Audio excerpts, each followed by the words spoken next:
Bueno, y en el tema de los defensores públicos que puedan regular honorarios profesionales a las personas que van y utilizan este servicio público, que es la Defensoría Pública, el Ministerio de la Defensa Pública. Y gente que va a utilizar ese servicio con recursos para pagarse un abogado particular, la idea de este proyecto de ley es de que puedan regulársele los honorarios a estos justiciables, doctor en jefe. Así es, bastante polémico, generó el rechazo unánime de prácticamente todos los gremios de abogados, porque para empezar, ¿cómo vas a determinar quién es pudiente y quién no? ¿Cuál va a ser el parámetro? ¿A partir de qué monto uno es sin escasos recursos, o sea, con escasos recursos, que no puede pagar abogado, y a partir de qué monto sí puede? Esa graduación en cuanto al ingreso no está bien determinado. De hecho, en la práctica tenemos gente, como dice el defensor general, que hay mucha gente que tiene capacidad económica y que recurre a los defensores públicos. Y es una carga del Estado. Recordemos que el Estado es el que pone a los abogados para que sean, entre comillas, gratis para el justiciable. Pero en realidad terminamos pagando todo. Claro que sí, y tienen importantes emolumentos. El Ministerio de la Defensa Pública en sí maneja gran presupuesto, cobran, vamos a decirlo bien, los defensores públicos pagados por el pueblo. Y hay gente que tiene recursos, entonces, por ejemplo, alguien que trabaja en la ANDI se va y usa el servicio de la Defensoría, ¿verdad? Entonces, ¿acaso que no está luego regulado quién puede acceder a ese servicio y quién no? Es un servicio para los reos pobres en principio, ¿verdad? Pero te voy a tirar para debatir un poco el tema, la tesis, digamos, favorable a la cuestión, para poder ir conversando sobre el tema.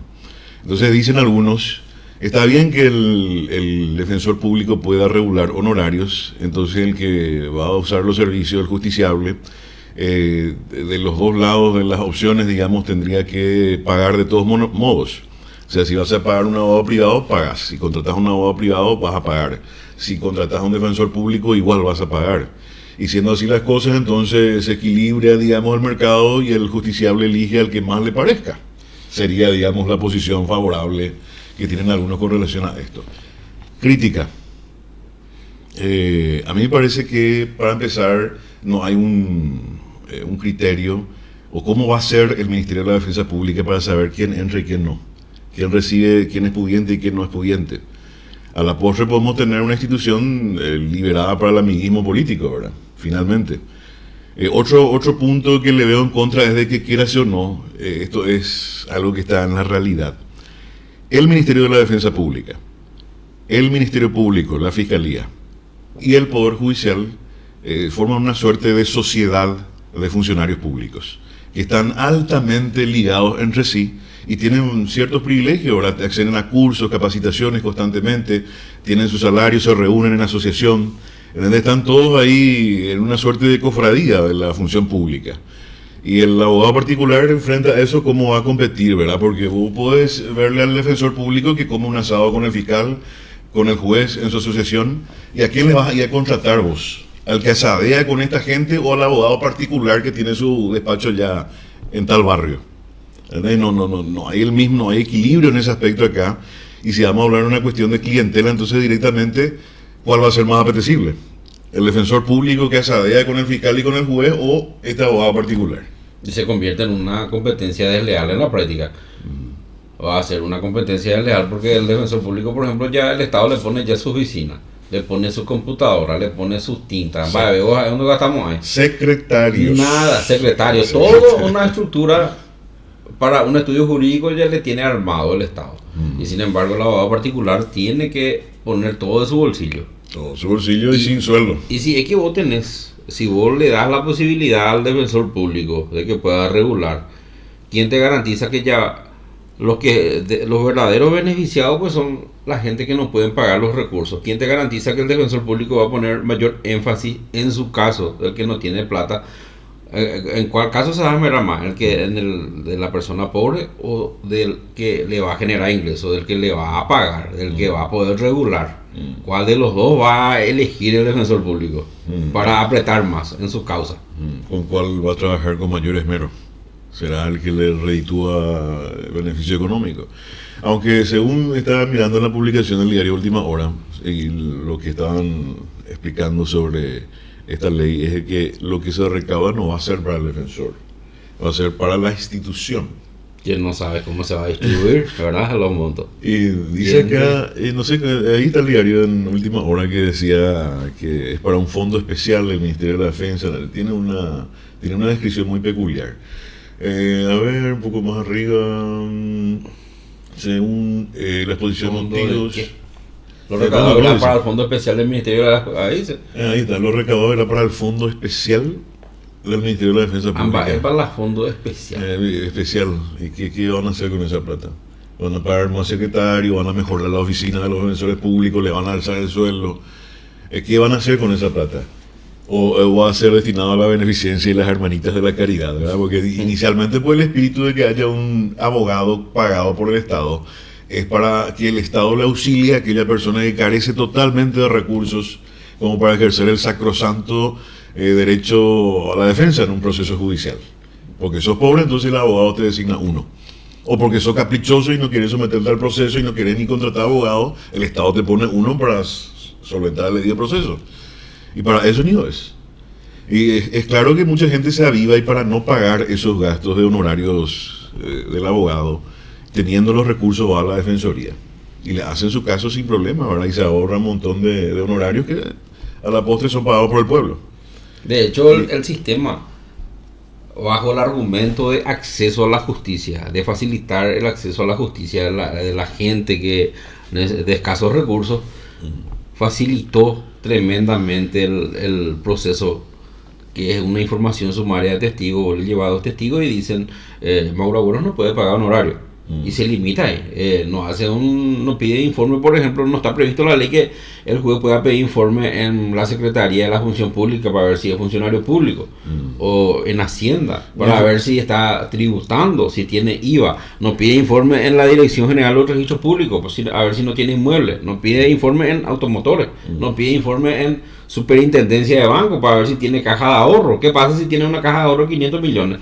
No va a poder demostrar. Va a llevar dos testigos que van a ser sus amigos, no están ni siquiera, ni siquiera se hace o se prohíbe que no sean parientes cercanos o amigos cercanos, o a cualquiera le lleva. Con ese argumento hasta Horacio Cartes puede llevar también dos testigos y va a decir que él es insolvente y se le va a dar el beneficio de litigar sin gasto. El sistema se usa mal, está mal diseñado, tiene que apretar un poquito más los requisitos para el acceso al defensor público, porque yo suelo ver en resoluciones que los defensores públicos están haciendo también juicio de sucesión. El juicio de sucesión solamente se hace cuando hay bienes, cuando tiene un patrimonio, generalmente así. Sí. En la mayoría de los casos yo suelo ver que vehículos y casas están repartiéndose y llevan los defensores públicos. Y ahí ya contraria, si bien el defensor público no está obligado a averiguar si es pudiente o no su cliente, yo creo que un mínimo de raciocinio no se va a esforzar tanto en calcular si te viene una sucesión y te viene 2, 3 casas, 2, 3 vehículos. Vos ya tenés que saber, ya que no tenés que agarrar ese caso, ya tenés que apartarte, ya tenés que informar, ya que tú, el que te vino no es insolvente. ¿Cuánto vale una casa ahora? ¿Cuánto sale un terreno? ¿Te parece que va a ser insolvente? Y efectivamente así es. ¿No sería entonces la solución, en vez de darle la facultad de regular honorarios, por qué no se arregla ese tema del filtro? Sí, aquí es ¿Y cuál es su base de regulación? ¿Son una acordada para cómo el beneficio de litigar sin gasto? Y está previsto en el Código Procesal Civil, primeramente, luego eso se modificó con la Ley Orgánica de la Defensa Pública en el año 2011. Al final no se sabe bien cómo está estructurado, porque expresamente no derogó la Ley Orgánica del Ministerio de la Defensa Pública, el procedimiento que está en el Código Procesal Civil. En teoría, cada abogado está obligado a llevar 3 juicios gratis, conforme abogado del foro particular. Pero ¿qué pasa en la práctica? El abogado particular del foro no puede hacer los juicios de información sumaria de testigos para llevar gratis el caso. Yo una vez traté de plantear y me rechazan porque tiene que ser el defensor. Bueno, que haga el defensor. La ley te dice cuando se aprueba la información sumaria, el juzgado le tiene que decir al recurrente: vos querés que te lleve tu caso un abogado particular o un defensor público. En teoría así está la norma, pero nunca yo he visto que en el acta se le haga figurar que se le informó al recurrente de que puede optar entre un abogado del foro o un abogado de la defensa pública. No se aplica.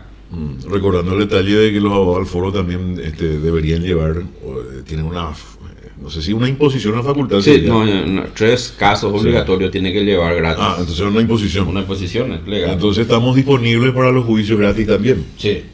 Pero eso no corre porque vos te vas a plantear al beneficio de litigar y ni a los premios van a derivarle a un abogado particular, va a ir siempre a la defensoría. Sí, siempre va a ir. Entonces hay que regular esa normativa entonces.